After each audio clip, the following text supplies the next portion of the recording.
السلام علیکم ورحمۃ اللہ وبرکاتہ۔ آج سے انشاءاللہ ہم وضو کرنے کا طریقہ سیکھیں گے،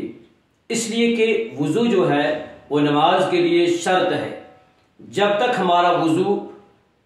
کامل و مکمل نہ ہوگا، درست نہ ہوگا، تو ہماری نماز کیسے درست ہوگی؟ تو آج سے انشاءاللہ ہم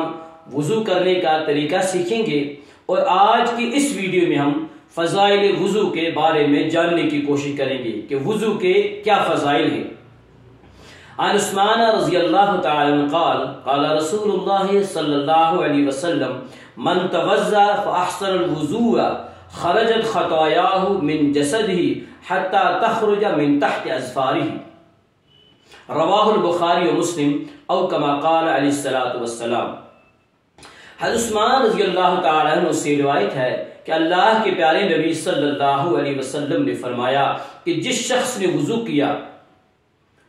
اور خوب اچھی طرح وضو کیا، بتائے ہوئے طریقے کے مطابق وضو کیا، خرجت خطاياه من جسدی، تو اس کے جسم سے سارے گناہ نکل جاتے ہیں، حتی تخرج من تحت اظفارہ، یہاں تک اس کے ناخنوں کے نیچے سے بھی گناہ نکل جاتے ہیں۔ حدیث پاک کا مطلب و مفہوم یہ ہے کہ جو شخص رسول اللہ صلی اللہ علیہ وآلہ وسلم کی تعلیم و ہدایت کے مطابق باطنی پاکیزگی حاصل کرنے کے لیے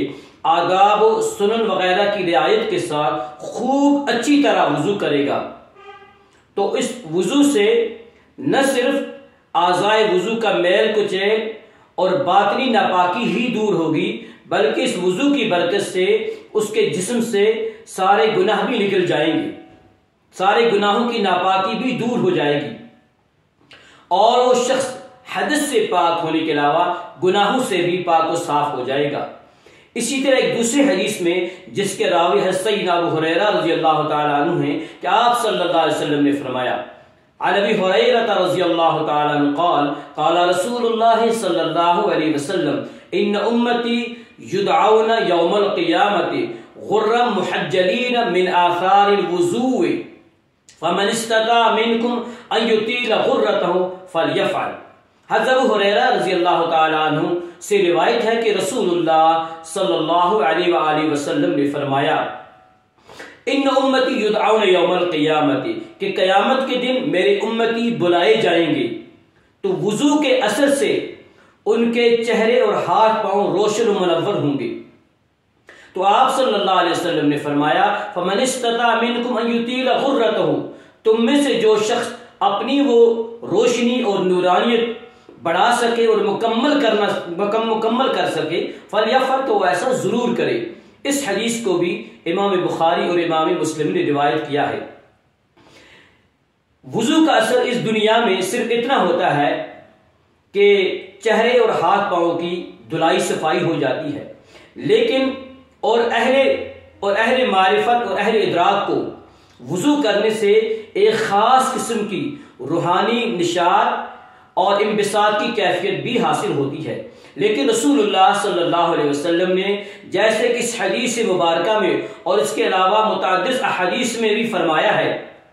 کہ قیامت کے دن وضو کا ایک مبارک اثر یہ بھی ہوگا کہ وضو کرنے والے آپ صلی اللہ علیہ وسلم کے امتیوں کے چہرے اور ہاتھ پاؤں قیامت کے دن روشن و تاباں ہوں گے، منور ہوں گے، اور یہ آپ صلی اللہ علیہ وسلم کی امت کا ایک امتیازی نشان ہوگا۔ اور پھر جس کا وضو جتنا کامل و مکمل ہوگا، اس کی یہ روشنی اور تابانی اتنی ہی کامل و مکمل ہوگی، اسی درجے کی ہوگی۔ ایک دوسری حدیث میں آپ صلی اللہ علیہ وسلم سے پوچھا گیا کہ یا رسول اللہ صلی اللہ علیہ وسلم، قیامت کے دن لوگوں کے ایک جمع غفیر ہوگا،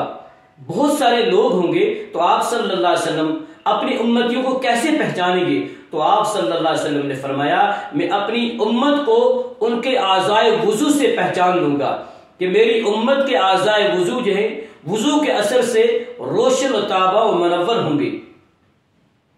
تو ہمیں بھی چاہیے کہ وضو جب کریں تو بڑے اہتمام کے ساتھ وضو کریں، آداب و سنن کی رعایت کے ساتھ وضو کریں۔ اللہ رب العالمین عمل کی توفیق عطا فرمائے۔